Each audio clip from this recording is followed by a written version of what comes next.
Olá pessoal, nessa aula vamos analisar a frequência de operação do sensor, ou seja, quantas peças o meu sensor ele consegue contar por segundo. Então turma, eu resolvi fazer esse vídeo porque não achei nenhum material na internet que ajude na compreensão aqui desse assunto. Acredito que eu serei o primeiro a mostrar esse estudo aqui junto com vocês. Então o sensor que eu estou utilizando para essa aplicação é um sensor indutivo, que ele detecta apenas materiais metálicos em uma distância de até 4 milímetros. Então, a saída desse sensor é do tipo transistor, tá? NPN, e a frequência, aqui que o fabricante informa para a gente, é uma frequência de operação de 500 Hz, ou também 0,5 kHz. É uma frequência relativamente baixa, tá? Para sensores.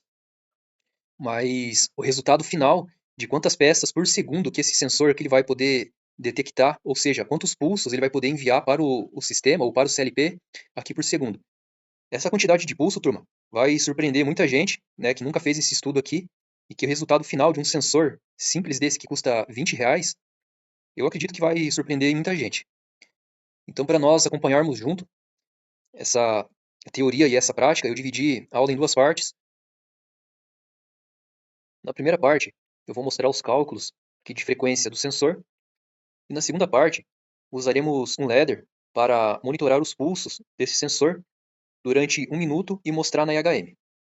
E aqui, turma, já montei o sistema que nós vamos utilizar para essa aula. Então, nós temos aqui o CLP da Delta, mas poderia ser qualquer CLP para fazer esse teste. Nós vamos utilizar esse CLP da Delta apenas como material de apoio para temporizar aqui os pulsos que o sensor vai enviar para ele, tá? No contador rápido. Nós vamos utilizar esse inversor de frequência, colocando aqui uma tabela de frequência. Primeiro nós iremos utilizar 10 Hz, 20, 30, 40, 50 e 60 Hz. Tá? A gente vai fazer os cálculos para ver a rotação por minuto, ou RPM, para cada frequência dessa da tabela, para nós fazermos algumas simulações para ver que em determinadas RPM, quantas peças esse sensor aqui ele pode contar. E para simularmos uma esteira de alta velocidade, nós iremos utilizar aqui essa chaveta do eixo do motor para que cada rotação aqui do motor, o nosso sensor detecte aqui essa chaveta e envie um sinal para o nosso CLP. Então, pessoal, como aqui eu não tenho uma esteira de alta velocidade para contar aí, para passar objetos, aí 50 objetos por segundo, 100 objetos por segundo, então nós iremos utilizar a rotação do eixo do motor simulando uma esteira. Então, cada vez que o sensor detectar essa chaveta aqui do eixo do motor, será como se estivesse passando um objeto aqui na frente da face aqui do sensor. Então agora, turma, nós daremos início à parte teórica de cálculos de frequência do nosso sensor. Então, como eu tinha explicado ali no inversor, nós vamos setar aqui algumas frequências no inversor de frequência para rotacionar o nosso motor. Tá? Mas primeiro nós precisamos calcular qual que é a RPM que o motor ele vai assumir para determinadas frequências. Então eu fiz aqui o cálculo para a primeira frequência, onde nós temos aqui a equação para acharmos a rotação do motor para determinada frequência. Tá? Então a gente pega a frequência desejada e nós multiplicamos pela a máxima RPM do motor. O meu motor ele tem uma RPM máxima de 3.420. Então nós vamos multiplicar 10 Hz de frequência setada por 3.420 RPM. Tá? E depois a gente divide aqui por 60, que no caso aqui serão 60 segundos. Com isso, turma, eu fiz aqui só a substituição de frequência pela frequência desejada, multipliquei por 3.420, que é a máxima RPM do meu motor, dividi por 60 segundos e encontramos a primeira aqui rotação por minuto, 570, que eu já completei então a segunda tabela. Com isso, quando nós setarmos na IHM uma frequência de 10 Hz, o nosso inversor ele vai fazer o nosso motor rodar a 570 RPM.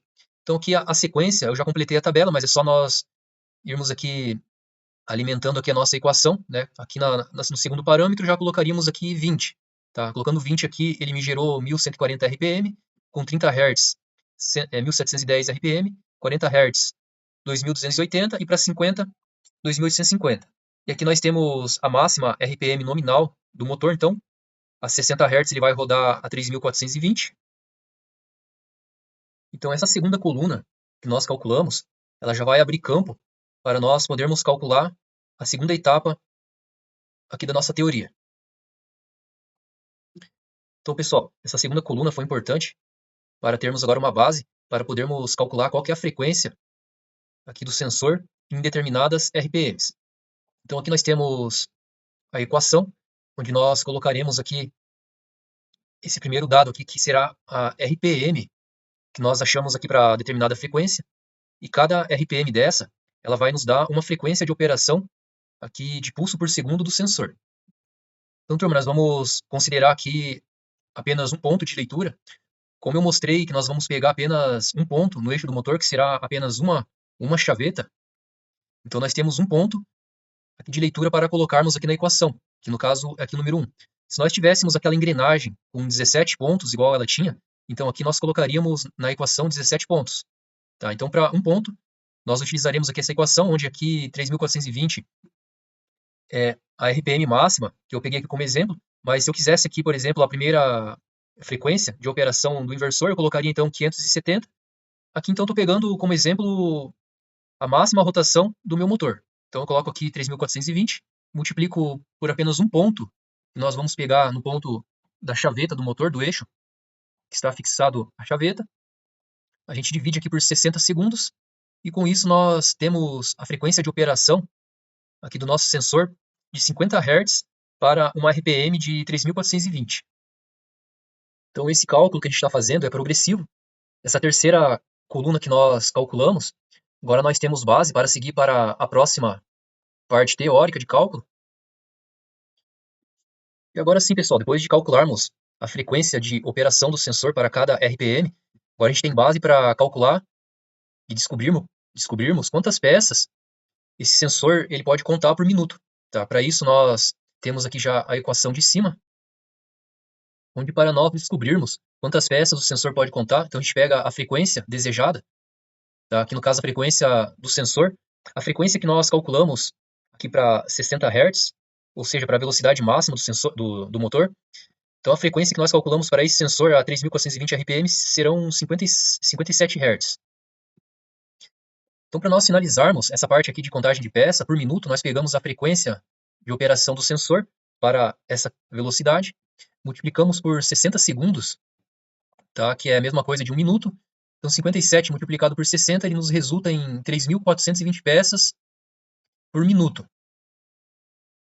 Então, pessoal, essa contagem de 3.420 peças por minuto, se nós analisarmos aqui a nossa tabela que nós calculamos até agora, a gente consegue achar uma semelhança aqui, em que a 60 Hz de frequência do motor, girando a 3.420, o sensor ele nos ofereceu aqui uma frequência de operação de 57 Hz, e nós conseguimos contar em um minuto 3.420. Então a gente pode ver uma semelhança entre uma relação aqui da rotação do motor com a quantidade de peças que ele contou em um minuto. Nós temos aqui rotações por minuto, nós temos 3.420 rotações por minuto, e ele contou 3.420 peças por minuto, exatamente o mesmo valor da rotação.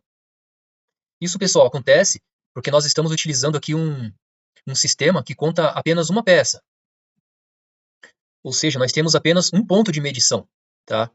Então, aqui como nós temos um ponto só de medição, isso simplifica muito os cálculos para a gente. Então, a gente pode ver que essa coincidência aconteceu para todas as contagens de peça, para todas as frequências, ou para todas as RPMs, em que, quando nós temos um ponto de leitura, praticamente a RPM calculada será a mesma quantidade de peças que o sensor vai contar em um minuto. Tá? Então, para 570, nós teremos 570 peças contadas, 1140 e assim vai até a quantidade máxima.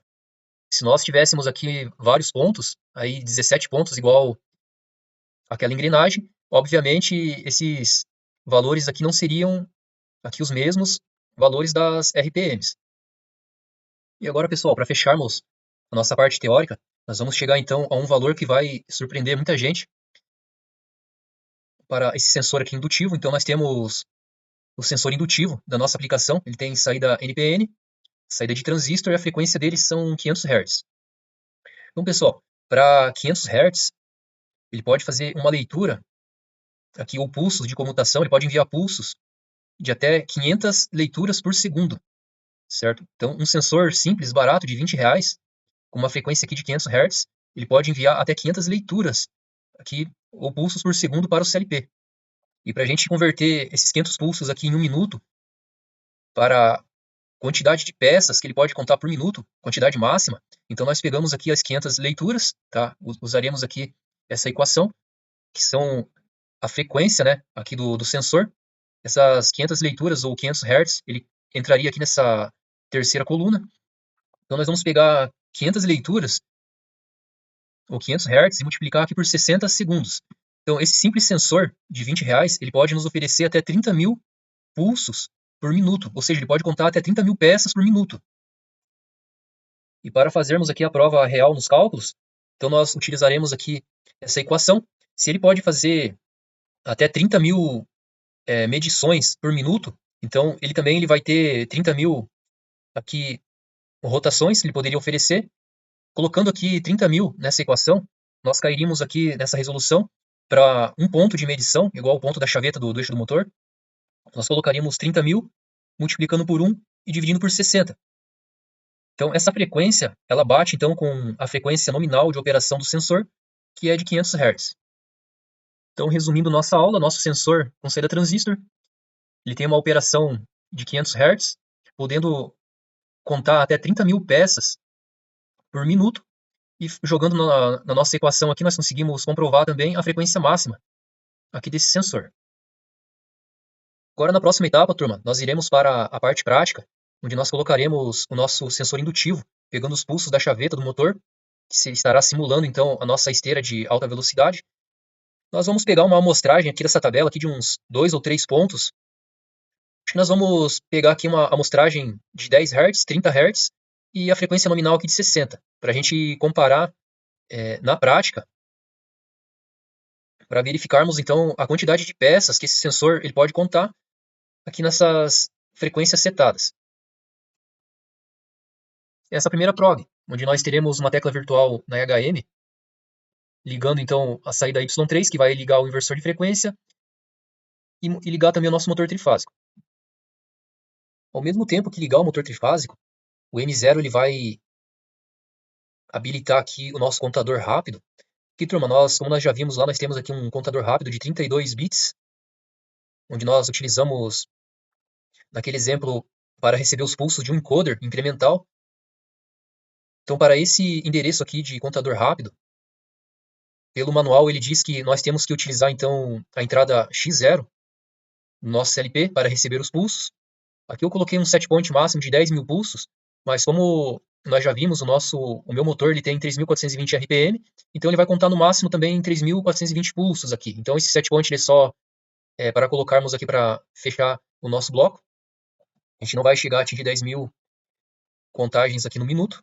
Então, ao mesmo tempo que a nossa tecla virtual ligar o motor, ele vai habilitar o contador de 32 bits aqui para trabalhar, um contador rápido. Se nós utilizássemos um contador normal, ele não iria entregar para a gente o que nós precisamos. E também M0, ele vai iniciar a nossa temporização.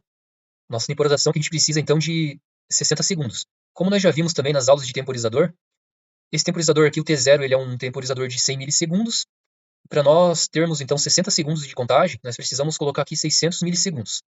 Então, com isso, nosso motor ele já vai rodar, ele já vai temporizar e contar as contagens de X0 aqui no período de 1 minuto. E quando essa contagem, turma, ela terminar, a contagem de 60 segundos concluir, esse bit de T0 ele vai dar um pulso aqui, ele vai resetar M0, ou seja, ele vai desligar a nossa tecla virtual, com isso ele desliga o motor. Ao mesmo tempo também que desligar o motor, ele vai mover aqui o valor de contagem para um registrador D200. Esse D200 ele será um display de leitura lá na IHM, que vai registrar para a gente a quantidade de pulsos que contabilizou ao longo de 1 minuto. E para resetarmos o nosso sistema, eu criei também uma tecla chamada M100 lá na IHM, endereçada com M100 e terá a função de reset. Ela vai enviar 0 aqui para o registrador D200, tá? Para iniciar um novo ciclo zerado lá na IHM, e também ele vai enviar 0 para o contador rápido C243, que é o contador aqui. Então, com isso, nós iremos resetar o contador e também o nosso display na IHM. Então, pessoal, O sinal aqui do sensor, conforme o manual, então, do nosso contador rápido foi instalado aqui em X0, ele já está detectando aqui os pulsos do sensor. Então esse CLP da Delta, pessoal, eu estou utilizando apenas como material de apoio, mas poderia ser qualquer outro CLP para receber então esse pulso rápido aqui no computador e também fazer a temporização aqui desse sinal. Agora nós iremos iniciar a nossa aplicação prática, onde eu vou setar duas velocidades aqui no inversor de frequência. Eu vou setar a primeira de 10 Hz e a segunda de 30 Hz. Então, para iniciarmos o processo, eu vou entrar aqui com a velocidade de 10 Hz para o inversor de frequência. Ele vai correr o tempo de 1 minuto.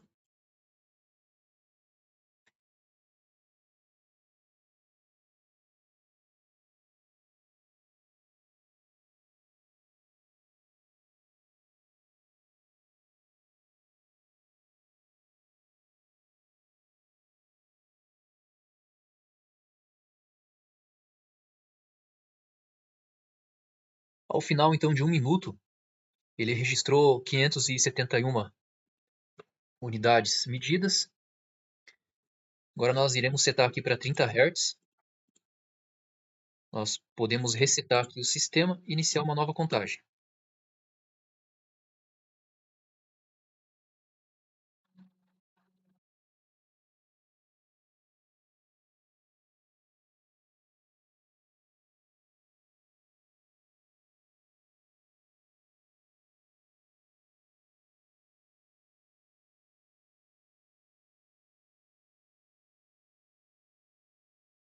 Então, nessa segunda parte, ao final de mais uma contagem aqui de 30 Hz, setado no inversor, ele registrou para a gente aqui 1.771 unidades medidas. Então agora, pessoal, com essa segunda medição concluída, a gente vai buscar aqui a nossa primeira tabelinha que nós analisamos. Então, para 10 Hz, nós calculamos que o motor deveria rodar a 570 RPM e a 30 Hz a 1.710 RPM. Como nós já vimos, o valor de RPM ele tem que ser igual aqui ao valor da medição, que é o que nós podemos ver aqui na nossa tabela final, onde aqui a 570 RPM, o sensor ele deveria contar 570 peças, certo? Então, a 570 RPM ele contou 571. Então, a gente pode ver que ele contou um pouquinho aqui a mais, já da calculada. E a 30 Hz, rodando então a 1710 RPM, ele deveria também contar 1710 peças. Aqui também ele já contou um pouco a mais, contou 1771. Eu fiz um resuminho para entendermos o que aconteceu aqui na medição do nosso teste. Então, por que a RPM medida não é equivalente à RPM nominal da placa do motor? Então, o nosso motor com carga a 10 Hz, ele deveria mostrar uma RPM de 570, tá? Nominal, proporcional à da placa do motor. E com carga também a 30 Hz, ele deveria mostrar uma RPM de 1710. Mas o nosso teste prático, a 10 Hz, ele mostrou um pouquinho acima da nominal, ele mostrou 571. E a 30 Hz, ele mostrou também um pouquinho acima aqui da nominal, 1771. Como nós já vimos no cálculo realizado, a RPM ela tem que ser igual à quantidade de peças que o sensor iria detectar. Mas aqui no caso ele contabilizou um pouquinho a mais, porque o motor ele assume comportamentos diferentes com carga e sem carga. E o teste que nós fizemos aqui na nossa simulação foi um teste sem carga, ou seja, o motor rodando em vazio, sem carga acoplada ao eixo. Para ficar mais fácil, pessoal, eu preparei aqui esse exemplo da corrente do motor, que vai ficar mais fácil a gente entender o fenômeno que aconteceu no motor para a gente entender a velocidade. Então, turma, o motor, a corrente máxima é considerada com a carga máxima acoplada no eixo do motor. Então, nós sabemos que esse motor sem carga, a corrente é a mínima. Tá? Agora, já no caso das rotações, é o contrário. Sem carga, que foi o exemplo que nós fizemos aqui no vídeo, o motor ele vai ganhar velocidade. É o inverso da corrente. Então, sem carga, a corrente tende a ficar mínima. E no caso da velocidade sem carga, a velocidade ela tende a aumentar um pouco. Isso acontece, turma, por causa da chamada de velocidade síncrona. Então, quando um motor de dois polos, ligado a 60 Hz, que foi o caso do nosso, e sem carga, acoplado ao eixo do motor, ele tende a girar a uma velocidade síncrona de 3.600 RPM, certo? Assumindo, então, uma velocidade maior do que as 3.420 RPM nominal da placa do motor. Então, aqui no nosso exemplo prático, como ele estava sem carga acoplado ao eixo, ele tendeu, então, ele subiu um pouco a velocidade dele, e também nós conseguimos contabilizar, o sensor conseguiu contabilizar aqui algumas contagens a mais, devido ao aumento da RPM que ele assumiu no eixo sem carga. Então, pessoal, para fecharmos a nossa aula, nós conseguimos ver então que, utilizando o sensor do exemplo, ele tem uma frequência nominal de 500 Hz, também fazendo a medição em apenas um ponto de leitura. Então, a frequência nominal desse sensor é a própria quantidade de peças por segundo que esse sensor vai poder contar. Então, para o nosso sensor com saída transistor e frequência nominal de 500 Hz, ele vai poder contabilizar aí 500 peças aqui por segundo, ou seja, até 500 leituras ou comutações por segundo. No nosso exemplo, se o nosso motor, nós tivéssemos colocado ele para rodar na velocidade nominal síncrona de 3.600 RPM, então nós teríamos 3.600 RPM de velocidade síncrona, divididas por 60 segundos, dando aí um resultado de 60 medições por segundo. Então, se a nossa aplicação tivesse chegado ao limite máximo desse motor de 3.600 RPM, 60 peças por segundo, pessoal, é bem abaixo ainda do limite máximo do sensor, onde ele poderia contabilizar até 500 peças por segundo. Então, ele ficou bem dentro do que nós esperávamos, e até mesmo 60 peças por segundo para um sensor que custa aí na faixa de R$20, é um valor de medição bem surpreendente. Então, pessoal, saber usar corretamente esse produto pode agilizar muito o nosso dia a dia. Mas se você quer subir mais um degrau na sua carreira, você precisa aprender a programar CLP e IHM para fechar mais orçamentos. Para isso, eu criei alguns cursos com videoaulas práticas para você aprender a programar CLP e IHM do zero até a entrega de aplicações reais de campo. Então eu estou deixando os links ali dos cursos na descrição do vídeo, com todo o conteúdo que o curso oferece.